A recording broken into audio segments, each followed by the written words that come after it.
A partir de este momento, los invitamos a formar parte de esta mesa donde se componen y descomponen los problemas del país. RCR presenta Buen Provecho.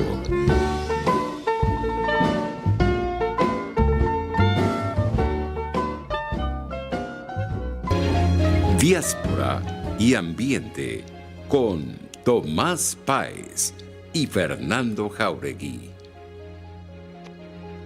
Buenas tardes, querida audiencia global. De nuevo con ustedes, como todos los viernes a esta hora, 12 del mediodía, hora Venezuela, conversando sobre esta relación entre ambiente y el papel que allí puede desempeñar la diáspora. Lo hacemos a través de la emisora pionera de la radiodifusión venezolana, Radio Caracas Radio, rcr750.com, que es la emisora que además se ve. Tenemos con nosotros a Javier Barrés, es un joven profesional, no sé si se pronuncia así el apellido, porque no vi acentos, pero creo que sí se pronuncia, si no me corriges o nos corriges. Javier Barrés es un joven profesional licenciado en química. Acaba de presentar, entiendo, la tesis para obtener el grado de maestría en desarrollo y ambiente. Además lo ha hecho en un área para nosotros fundamental, que además forma parte de la campaña. Ya nos está Fernando ahora el tema del agua, sobre el que él ha insistido y fue el inicio de este programa, el tema del agua. Forma parte además de la unión de la Unidad de Gestión Ambiental de FUNINDES. Acaba de presentar ese trabajo que además tiene un enfoque muy provocador, es muy polémico, yo creo que además va a ser muy enriquecedor. Entonces, Javier, muchas gracias, pero Fernando, haga usted la introducción del programa para arrancar con este debate con Javier y su tesis sobre aguas limpias y saneamiento y agua servida. ¿Qué nos va a decir y qué nos va a romper, qué esquema nos va a romper, Javier? A ver, Fernando. bueno, primero que todo, gracias Javier por estar con nosotros. Hola Tomás, qué bueno verte nuevamente aquí en RCR 750. A usted que nos está viendo por este medio, le agradecemos que esté allí viendo todo este esfuerzo que hacemos Tomás y yo para llevarles programas que relacionen el ambiente con la diáspora para reconstruir el país. El tema de hoy, el tema Javier, es sumamente importante porque millones de seres humanos en el planeta se les ha negado un derecho humano básico como es el derecho al agua limpia y al saneamiento.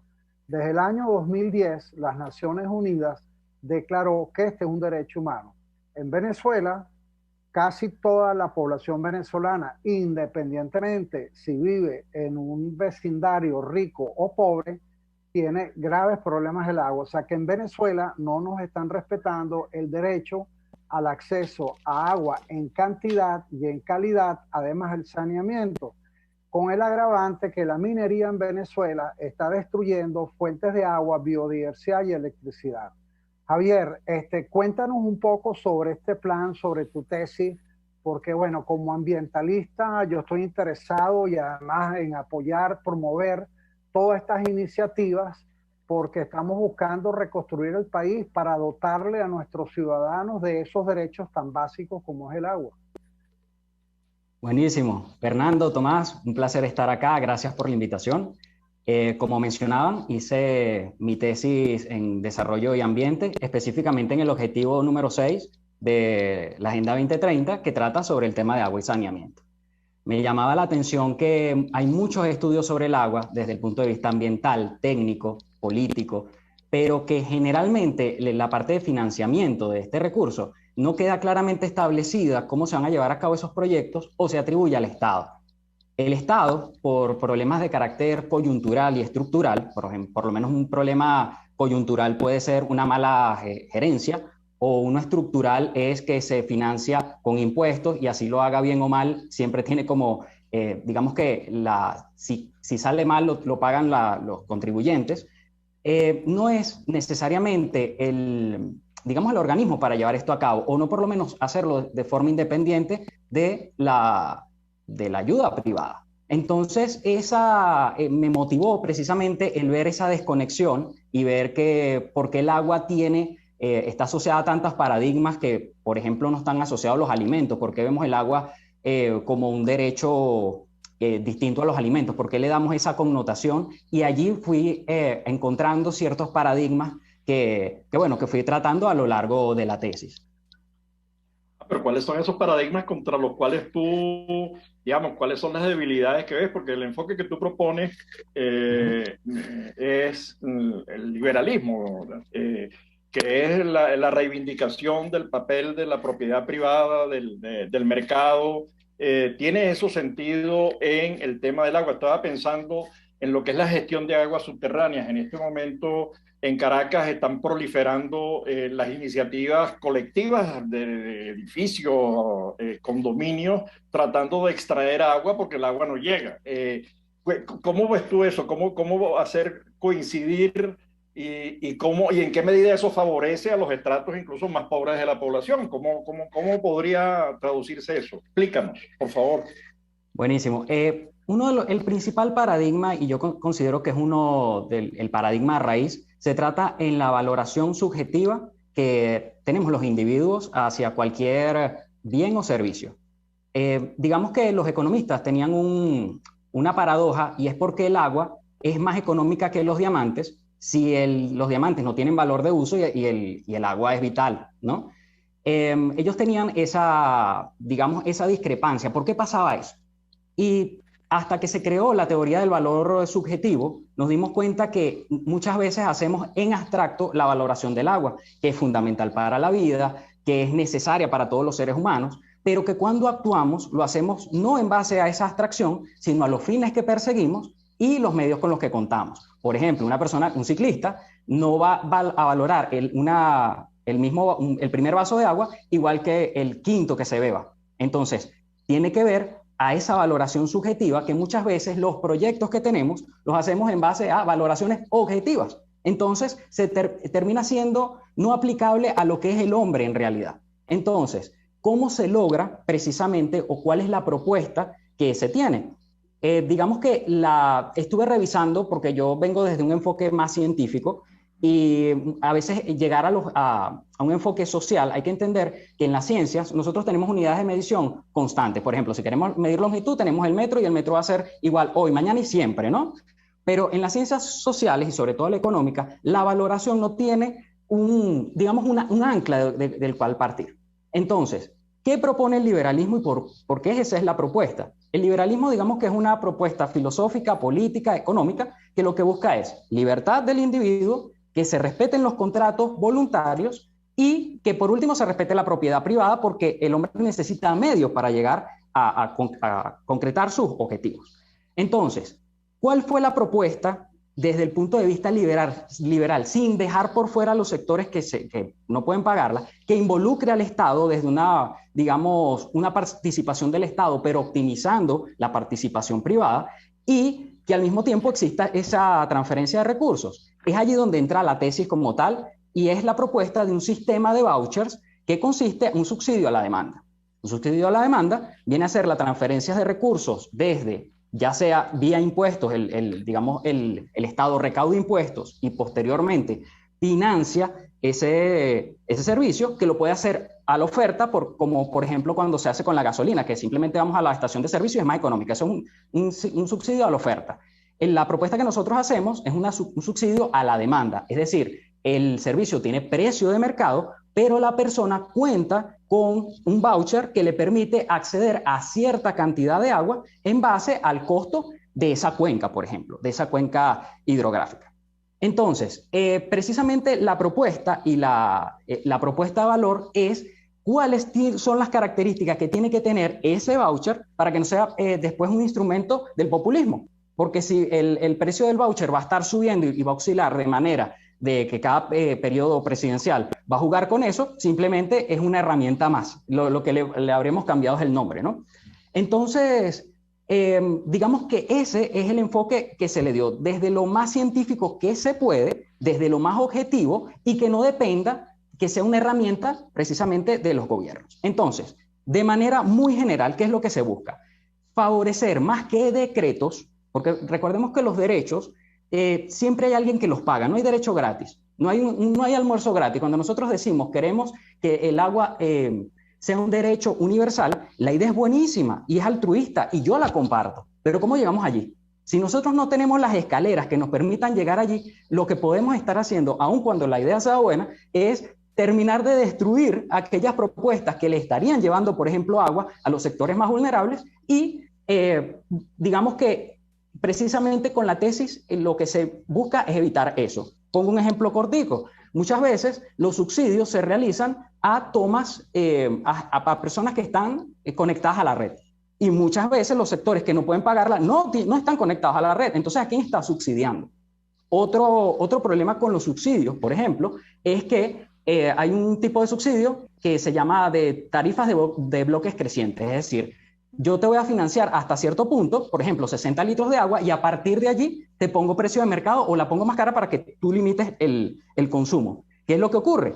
Por ejemplo, en una casa humilde generalmente viven muchas más personas que en una casa, por ejemplo, clase media. Entonces, ¿qué pasa? Aunque las personas en esa casa humilde estuviesen consumiendo menor cantidad de agua per cápita, podrían quedar fuera del subsidio porque son más. Entonces, ese tipo de elaboraciones, que a veces por ser simplistas desde el punto de vista administrativo, podrían no estar cumpliendo con el rol fundamental, que es ayudar a los que no pueden acceder y favorecer que se extienda la red y, por supuesto, el suministro tanto de saneamiento como de agua potable. Fernando, ¿qué le deja a usted? A mí me deja muchas preguntas. ¿Cómo reacciona usted, Fernando? Bueno, varias cosas. La primera es mencionarle a todos, a usted que nos ve por RCR, que ya en Wall Street el agua se está cotizando como un commodity, como que fuera petróleo. Existen muchos subsidios de agua. Por ejemplo, a la agricultura, que muchas veces la agricultura no se hace de forma eficiente. Es más, en Venezuela tenemos uno de los peores subsidios que existen en el planeta porque es el subsidio al oro de sangre. Los productores de oro de sangre allá en el arco minero no pagan un bolívar por los millones de litros de agua que utilizan para erosionar las bases de la selva y sacar un oro que no lleva en su contabilidad el costo que debería tener el agua en alguna medida. Yo creo que cuando la gente empieza a pagar el valor real del agua, porque el agua es un servicio que necesita una infraestructura que hay que pagar y hay que mantener, la gente hace un uso más razonable del agua. Sin embargo, aunque yo no estoy cerrado a las alternativas, la experiencia de la privatización del agua, por ejemplo, en países europeos, no ha sido muy positiva.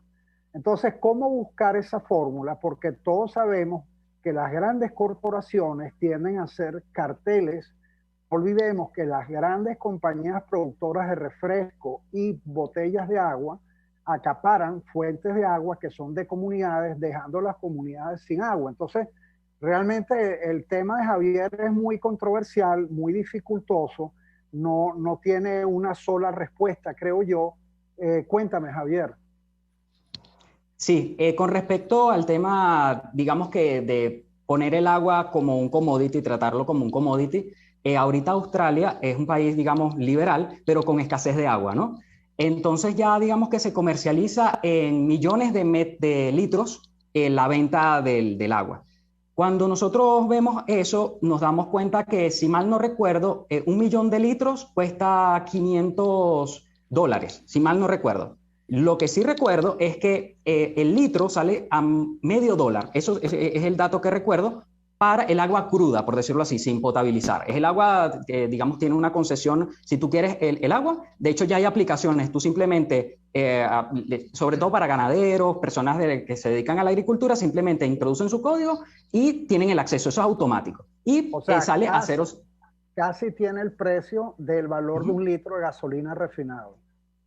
Por ejemplo, y yo me pregunto, cuando nosotros salimos a la calle, que compramos una botellita de agua, pagamos probablemente más de $0.50 por esa botellita. Entonces, ¿hasta qué punto tocaste un tema que a mí me parece que es fundamental y que hay que diferenciar, que no es lo mismo un Estado libre o no podemos confundir lo que es liberalismo con mercantilismo. Cuando nosotros tenemos empresarios asociados con el Estado que generan precisamente esos tratos preferenciales, es precisamente donde ocurren los monopolios.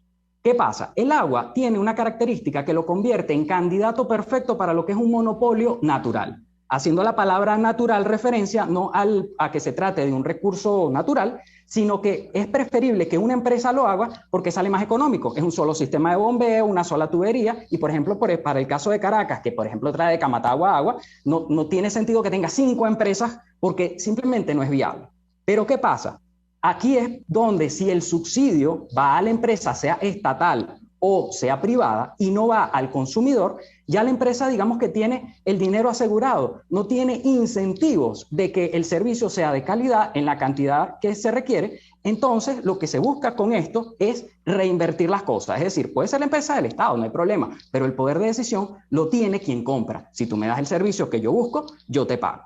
¿Qué estaría faltando aquí para cerrar la ecuación? La libre entrada y salida de otras propuestas. Por ejemplo, puede ser que hasta ciertas zonas de Caracas es rentable para Hidrocapital poder suministrar el servicio, pero para otras no. Allí es donde entran las pequeñas empresas que pueden hacer, por ejemplo, explotar estos pozos y proveer a estas personas que, digamos, el suministro no resulta viable. En este punto la persona tiene con qué pagar y eso hace que inmediatamente, digamos, los incentivos estén alineados para que las cosas estén, digamos, todos en la misma dirección. Yo, digamos que una de las cuestiones principales que buscaba en la tesis es que los incentivos estén alineados de quien provee el servicio, de quien consume y de quien regula. Porque muchas veces, si lo vemos desde el Estado, vamos a buscar preferencia administrativa, que sea fácil de administrar. Si es desde que provee el servicio, que yo no dependa que tenga cierta seguridad de mi capital, digamos que tenga asegurado mis ingresos. Y si el consumidor lo quiere gratis, básicamente, o a un precio muy bajo. Y la pregunta es, el agua tiene un costo, porque ciertamente, digamos que viene de la lluvia, que podemos decir, bueno, eso es gratis, pero trasladarla y tratarla, eso tiene un costo.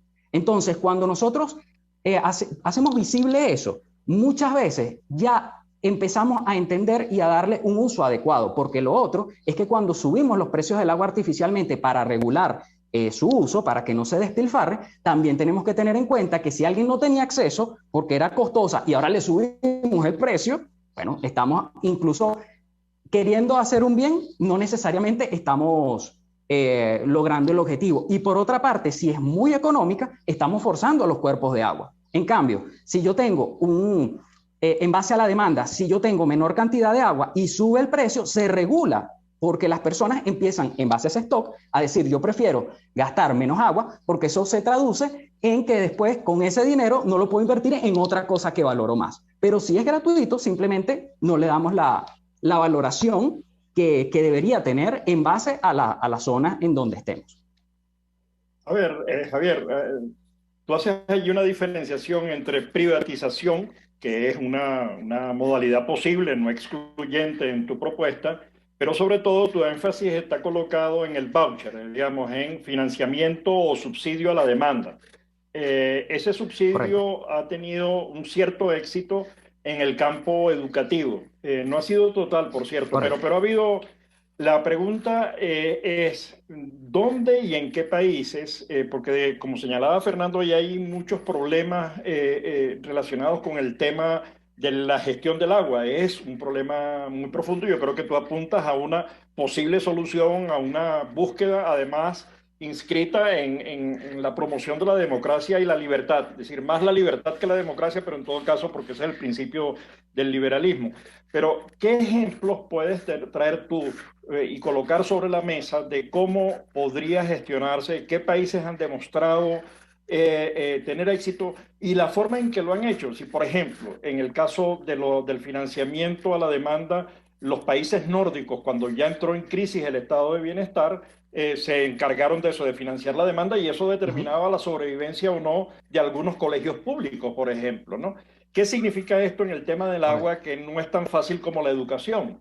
Porque requiere inversiones, tratamientos, que es muy, muy complejo, y de eso hablaremos también en las próximas preguntas. Pero, ¿qué ejemplos tenemos en la mano para decir por ahí pueden ir los tiros? Gracias, Tomás.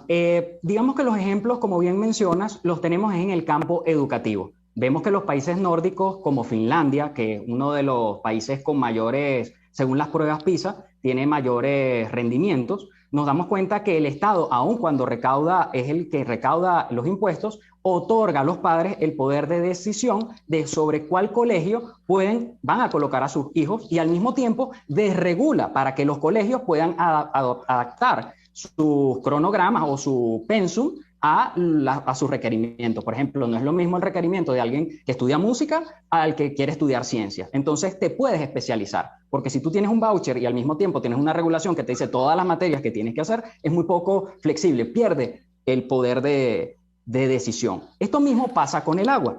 El sistema de vouchers no ha sido, por lo menos en la revisión bibliográfica que yo he realizado, no ha sido aplicado nunca al agua. Ha sido aplicado a educación y en algunos casos a salud también. ¿Por qué no se aplica al agua? Generalmente pasa dos cosas. En el caso, el agua puede ser que haya carencia física del recurso, que tiene un tipo de enfoque que hay que darle, o problemas de gestión. Hay países donde no tienen el recurso, entonces el problema es otro. Por ejemplo, el caso de Venezuela, donde el problema es de gestión y en todo caso de distribución de la población en base a dónde están los recursos hídricos y dónde están los centros poblados, la concentración de centros poblados. Entonces, ¿por qué no se aplica al agua? Volviendo al tema. Es una cuestión de facilidad administrativa. Es mucho más sencillo otorgar un subsidio a la oferta y que hacerlo a la demanda. Aparte, digamos que esta tecnología que hoy vemos de transferencia a través de un celular es relativamente nueva. Estamos hablando que los sistemas, digamos que un subsidio a la oferta es mucho más sencillo desde el punto de vista administrativo. ¿Qué es lo que pasa también? Que te permite hacer política desde el subsidio a la oferta. Porque si yo veo que el agua es demasiado alta, yo simplemente desde la poltrona, digámoslo así, desde esa torre de marfil, puedo decir, bájame el precio.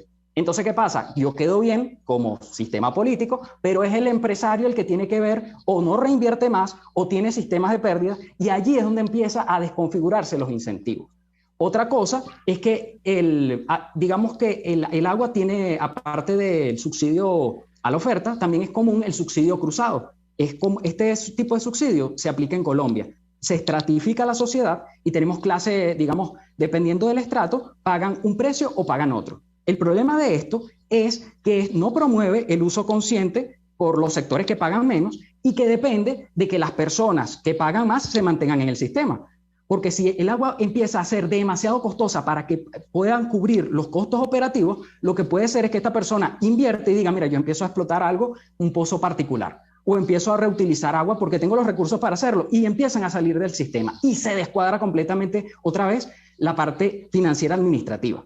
Entonces, teniendo todo eso en consideración, al hacer el subsidio a la demanda y la forma en que se propone en el sistema de voucher con las características que se proponen, traté de ver todos los puntos y todas las aristas, y no solo eso, también los otros objetivos del desarrollo sostenible, porque a veces hacemos enfoque solo en agua y se nos descuadra, por ejemplo, migración, o se nos descuadra la parte de alimentación. Y por lo menos este sistema de vouchers que se propone no es incompatible con la migración, porque, por ejemplo, si los venezolanos tenemos un subsidio de vouchers y en un futuro vienen migrantes, ellos pueden acceder al agua. Y nosotros tenemos un financiamiento, ellos no, hasta cierto tiempo, hasta que, por ejemplo, se nacionalicen. Entonces, eso no recae sobre la población existente, porque si esas personas vienen y el subsidio es a la oferta, ¿quién lo paga? ¿Quién tributa? Entonces, eso empieza a generar problemas, aparte de los culturales, del choque cultural, problemas económicos, y con cierta razón. Entonces, de esta manera, podemos tener como una fase de ese estado de bienestar, pero que nos permita transitar hasta escenarios más libres y no confundirlo, como ustedes muy bien lo mencionan, mercantilismo, que ahorita, digamos, muy de forma coloquial se dice, no es lo mismo un empresario, que es una persona que depende de los bienes y servicios que ofrece a su consumidor, que un empresario, que es la forma, digamos, coloquial de decirle a aquella asociación política con digamos, con empresarios, donde los incentivos están precisamente en esa relación y nos olvidamos de cuál es el servicio que estamos ofreciendo. Entonces, en todo caso, la propuesta lo que busca es, vamos a optimizar la función del Estado a que se respeten los contratos y desregular en tal medida que una regulación general lo que puede estar es entorpeciendo ciertos casos particulares, porque no todas las cuencas son iguales. Entonces, digamos que es una propuesta que busca alinear incentivos sin que dejemos a los vulnerables por fuera. A ver, tenemos que ir a corte, Fernando. Okay. Esperemos al nuevo segmento. A mí me deja lleno de preguntas, lleno de interrogantes. Digamos, agradezco mucho porque introduce nueva información, nuevos elementos en el debate, y yo creo que eso es importante. Esos empresarios de los que tú hablas son los sanguijuelas, ¿no? Los que se han llevado del país entre 300.000 y 500.000 millones de dólares, y algunos ya están pagando cárcel y cantando muy bien los nombres de algunas personas que se han llevado miles de millones de dólares. Algunos de ellos fueron ex tesoreros o tesoreros, otros fueron de los que se alzaron en armas blandiendo como consigna la anticorrupción, y resulta que al final ellos lo que querían era meterse en los reales, pues meter la mano en el bolsillo de los demás. Pero de eso vamos a hablar en la segunda parte. De verdad que nos dejas muchas interrogantes. A mí en lo personal, yo no sé cómo deja Fernando, a mí en lo personal me deja con muchas interrogantes. Las haremos al retorno.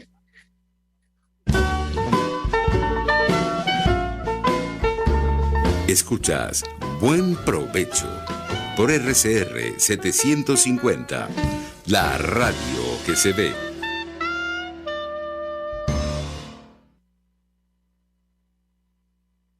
Sintonícenos a través de Periscope, @RCR750, la radio que se ve. Amigos, quiero recomendarles el maravilloso servicio de talabartería y zapatería principal. Todo en reparación de artículos de cuero, pero también tela, sintético y lona. ¿Quieres rescatar maletas, maletines, morrales o quieres embellecer tus zapatos y carteras? Talabartería y zapatería principal. Visítalos en el Centro Comercial Galerías de Prados del Este. Talabartería y zapatería principal. El arte de trabajar el cuero. Hola, les saluda Alfredo Yuncosa y los invito a acompañarnos a Con Seguridad Radio, el programa pensado en la seguridad de los ciudadanos y las organizaciones. Con Seguridad Radio, todos los sábados a las 12 del mediodía, por RCR, la radio que se ve. Mis amigos, quiero hablarles de Dilab Biodiagnóstica, un nuevo laboratorio clínico con un concepto original. Además de estar dotado con los equipos de la más reciente tecnología y el personal de más alta calificación, Dilab Biodiagnóstica te ofrece ambiente y trato amables y los precios más económicos en todos tus exámenes de laboratorio. Pide tu cita en el 0212-945-5788. Dilab Biodiagnóstica, precisión y confianza en laboratorio clínico. Moisés Naim en Efecto Naim. Hola, soy Moisés Naim desde Washington. Conéctese a rcr.tv. También nos puede seguir por @Efecto Naim en Twitter. Y estamos en Facebook y en Instagram.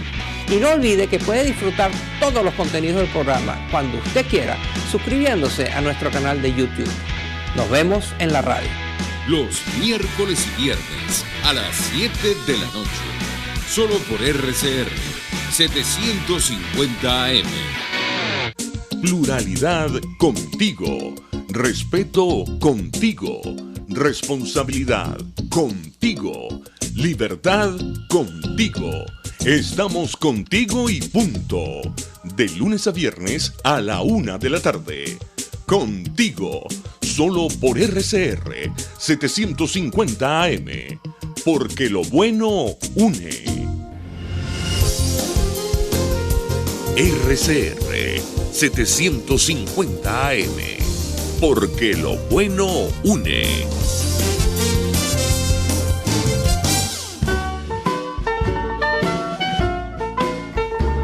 análisis, opinión, entretenimiento y mucho más.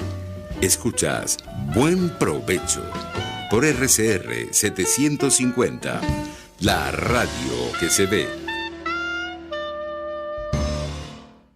Bueno, de nuevo en su espacio Diáspora y Ambiente en Buen Provecho, con Javier Barres, joven profesional que acaba de presentar su tesis de maestría, licenciado en Química. La maestría la hizo en Desarrollo y Ambiente y trabaja en la unidad de Gestión Ambiental de FUNINDES.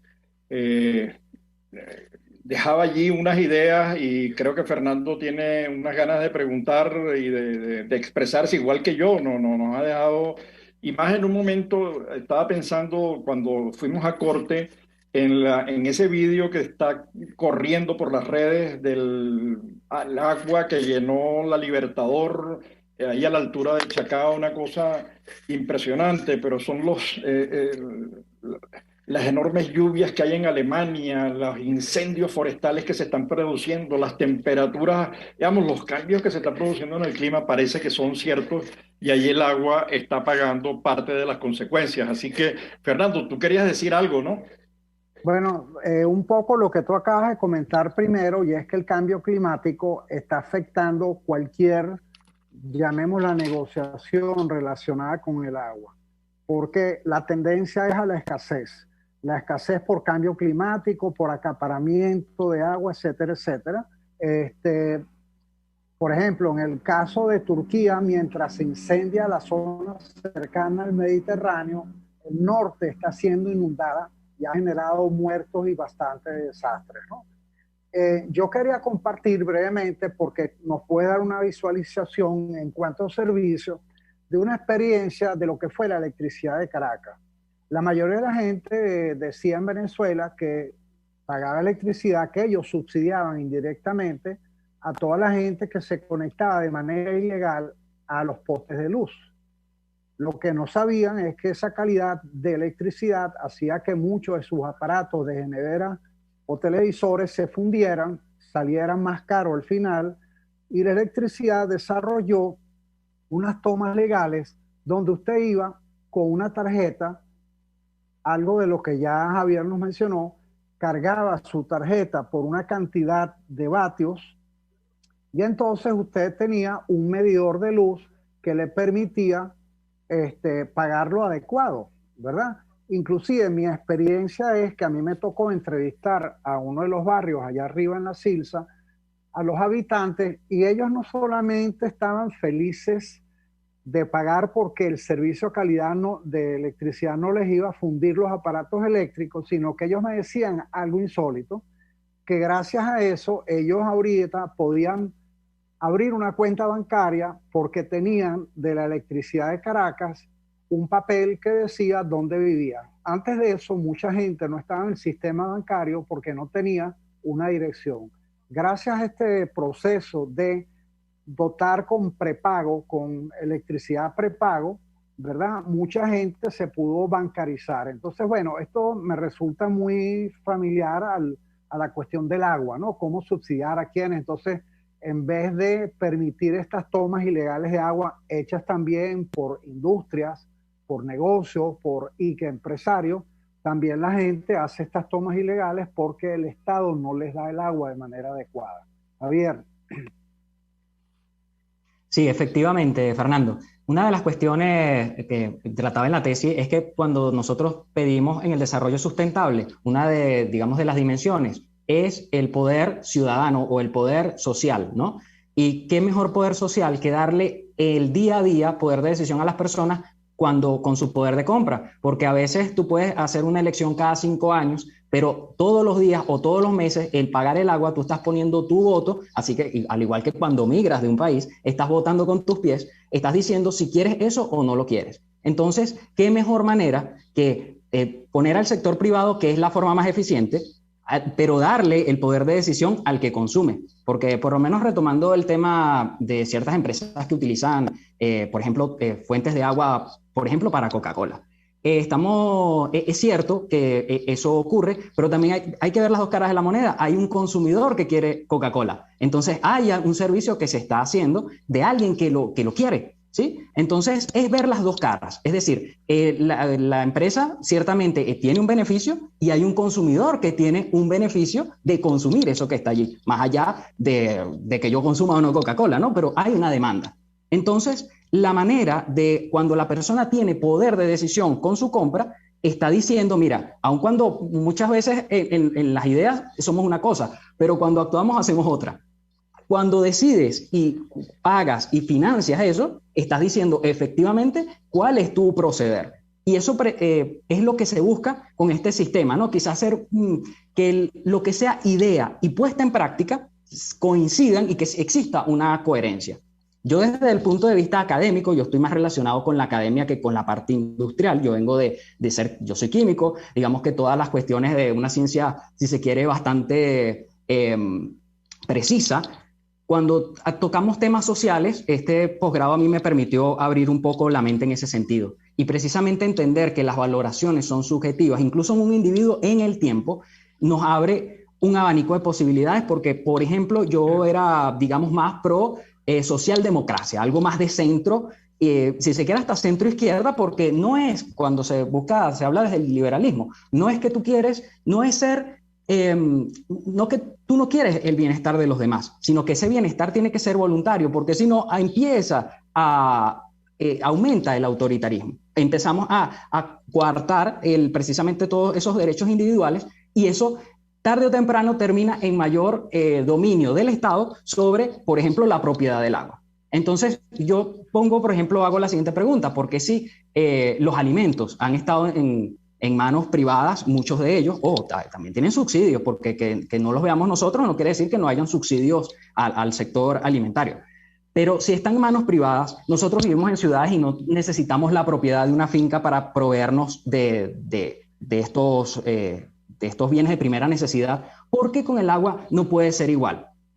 Otra cosa interesante que hay que mencionar es que en el caso del agua existe tecnología. Por ejemplo, en las estaciones espaciales no se lleva agua todos los días, sino que se reutiliza incluso hasta el agua de transpiración de los astronautas. O sea, es decir, la tecnología existe. Pero ¿qué pasa? Si nosotros utilizamos los recursos y, por ejemplo, decimos que por decreto cada gota de agua tiene que ser reutilizada, el dinero que estamos utilizando en eso es dinero que estamos dejando de utilizar en otra cosa. Entonces, por ejemplo, en Venezuela, donde sería mucho más económico traer el agua y darle un buen uso, estaríamos dejando, por ejemplo, de sustituir bombillos LED, que sí necesitamos para favorecer no seguir contribuyendo con la quema de combustibles fósiles para dar contrapeso a la energía hidroeléctrica, que ya no se da abasto, ¿no? Entonces, ese tipo de cosas es lo que es una invitación, precisamente desde este sentido, a que seamos más conscientes desde donde yo considero que está, si no completamente, gran parte de la conciencia ambiental, que está es en el bolsillo. Entonces, ahí es precisamente donde incluir esa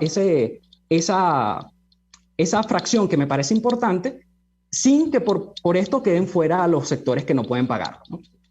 A ver, Javier, tú estás, digamos, nos estás metiendo en una discusión, en un debate interesantísimo que es el de la escuela austríaca, digamos, allí hay además muchos matices, ¿no? Es decir, no es lo mismo Mises que Hayek, no es lo mismo Hayek que Rothbard, digamos, allí hay un debate y con posturas que pueden ser, digamos, cuando uno ve a Schumpeter discutiendo con Israel Kirzner acerca del emprendimiento, tú dices, aquí hay un debate de fondo. Es decir, que no hay, cuando tú dices liberal, no estás diciendo hay que ver cuál de ellos, es decir, cuál de los matices. Pero en todo caso, yo creo que ese es un tremendo aporte al debate.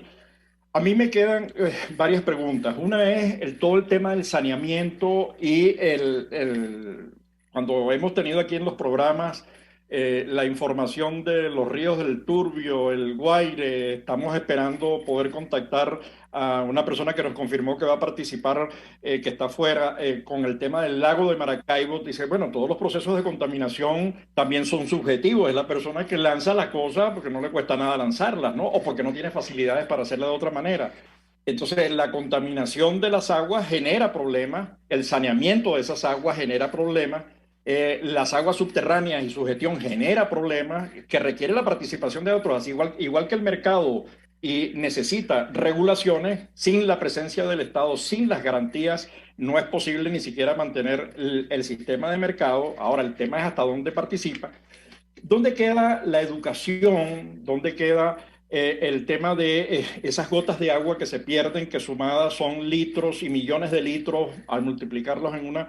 ¿Dónde queda la educación? ¿Dónde queda otros aspectos que pueden estar incidiendo en el consumo, en el uso y en el conocimiento de lo que significa producir, distribuir y hacer llegar el agua a cada casa? Buenísimo. Una cuestión antes con respecto al saneamiento. Cuando estuve haciendo las investigaciones, me di cuenta que el agua se comporta más como un bien de primera necesidad y el saneamiento sí como un servicio público. Pues hay que entender que cuando hablamos de un servicio público hay dos características que estos tienen. Primero, que son no excluyentes y no rivales. Por ejemplo, un faro marítimo le provee luz tanto a quien paga como a quien no, y que la luz consumida por un barco no evita que la consuma otro. Entonces esto es, digamos, una característica de lo que puede ser un servicio público, ¿no? Y esto es porque no necesariamente hay una incentivo privado para poder capitalizarlo. Entonces, aun cuando es una necesidad, se puede decir que se necesita un Estado que lo provea. En el caso del saneamiento, como tú bien lo mencionas, las aguas residuales domésticas tienen una característica importante, y esos altos contenidos de nitrógeno, por ejemplo, que precisamente es lo que se necesita en agricultura, que es, digamos, el sector que más consume agua. El 70% del agua se lo lleva a la agricultura, el otro 20% más o menos, esto según la ONU, el sector industrial, y solo el 10% el sector, digamos, urbano doméstico, ¿no?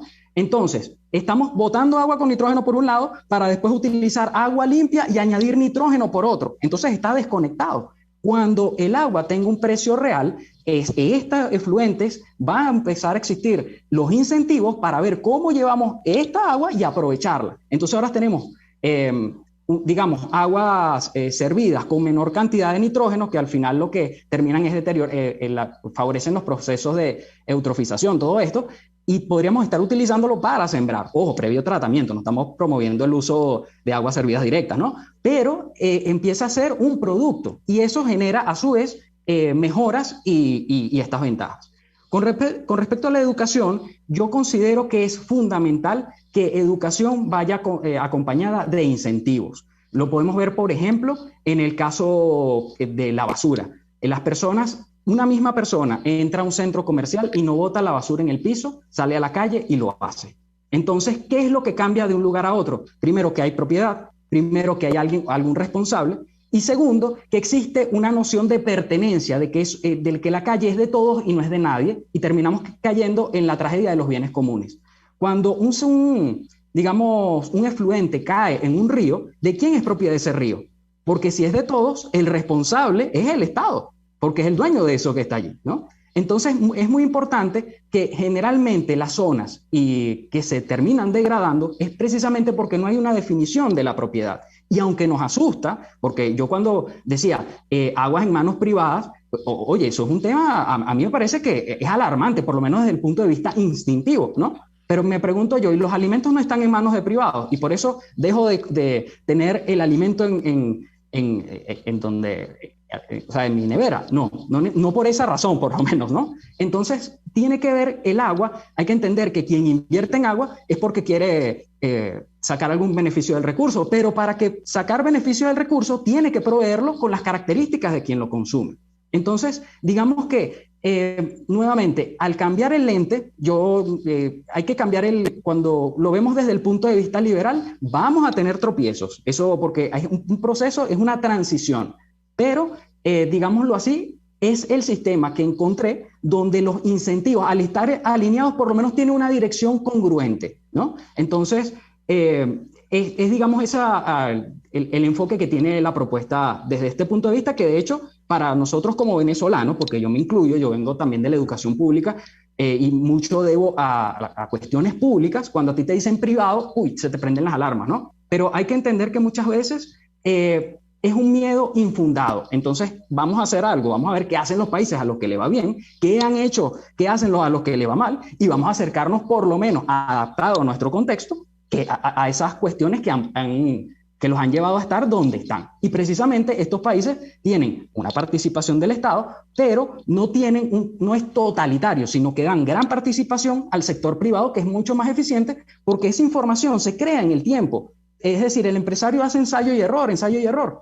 La única diferencia con el Estado es que si fracasa, lo transfiere a quien lo paga, es decir, a los contribuyentes, mientras que el empresario quiebra. Entonces, ahí es donde precisamente los incentivos están alineados a hacer las cosas bien, porque si no, estarías perdiendo dinero que es precisamente para lo que la función de la empresa tiene, ¿no? Es generar ese capital. La empresa privada genera ganancias. Recordemos, todas las empresas privadas que al final terminan siendo subsidiadas por los impuestos. O sea, no es una ecuación perfecta. Yo inclusive recomendaría, no sé si ya tú lo hiciste, hacer una revisión bibliográfica o una investigación, a ver en cuántos países donde se ha privatizado el sistema del agua realmente ha sido socialmente exitoso. Por otro lado, no es lo mismo producir alimentos de cero que utilizar un recurso ya existente como es el agua. Y quizás por último, cuando tú comentabas de el producto que ofrece una embotelladora de refresco, que es un producto solicitado, dos cosas allí. La primera, hay veces donde la gente toma refresco porque el agua que recibe no está en condiciones de salubridad y se ve obligado a tomar diferentes tipos de bebidas embotelladas. Y por el otro lado, recordemos que para producir una botella de refresco, cualquiera que sea la marca, se necesita el doble de agua para producirlo de aquellas que embotellan. Entonces, esa es una ecuación como difícil de corregir, porque entonces si yo voy a utilizar para una botella de 250 centímetros cúbicos, 500 centímetros cúbicos, no es ni ético ni es rentable, ¿no? Si el agua, la embotelladora, la tuviera que pagar a un precio ponderado. Efectivamente, Fernando. Fíjate que tocaste varios puntos que son fundamentales. Fíjate que en el caso por lo menos venezolano, nosotros tenemos ríos que, por ejemplo, esta empresa que se dedica a la producción de refrescos, si estuviese ubicada, por dar un ejemplo, en Bolívar, por dar un ejemplo, a lo mejor el problema del agua no sería un problema.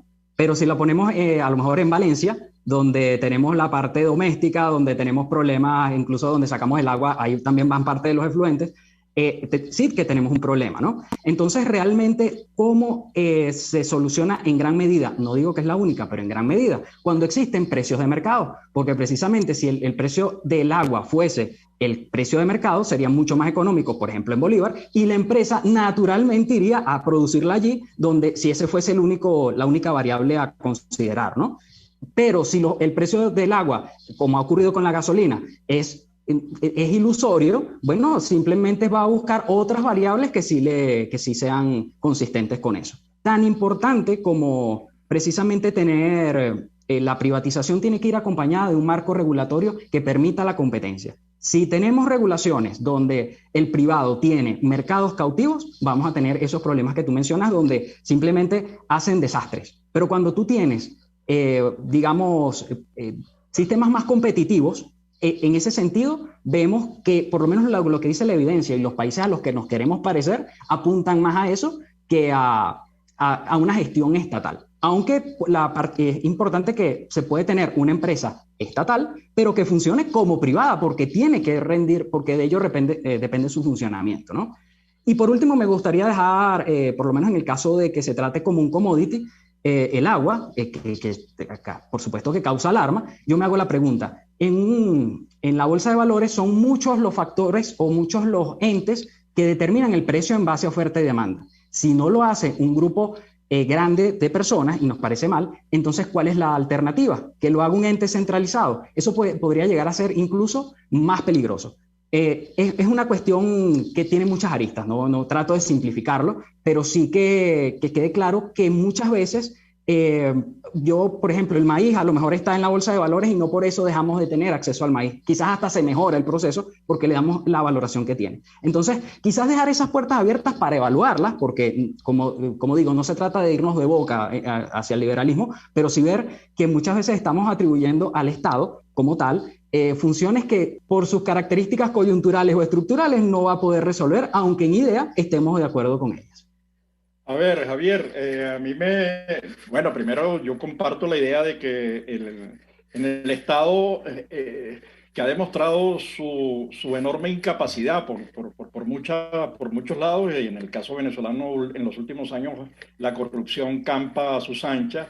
El Estado además está integrado por personas normales, digamos, por personas que tienen expectativas, que no son ni mejores ni peores que los demás. Entonces, ¿por qué querer atribuirle al Estado una función? Entonces, bueno, esos son los acuerdos sociales que yo creo que hay que ir trabajando.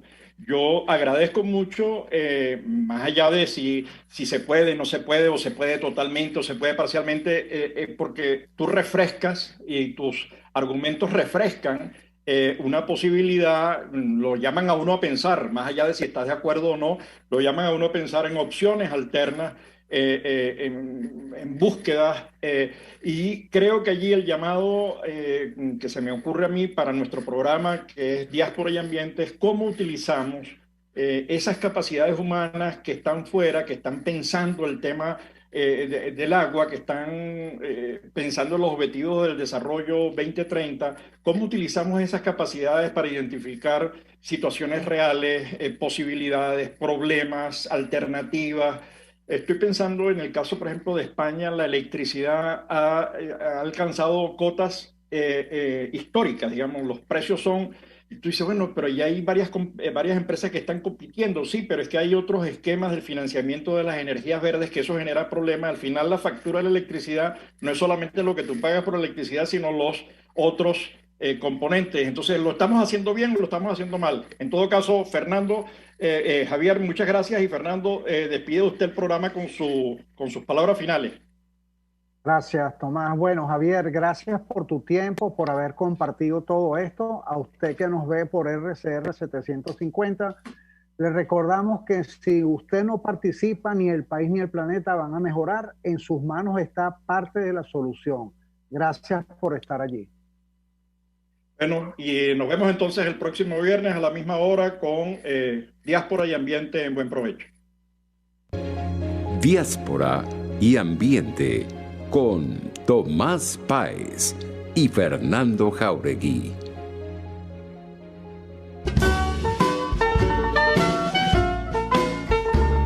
RCR presentó Buen Provecho. Síganos en Twitter como @RCR750, la radio que se ve.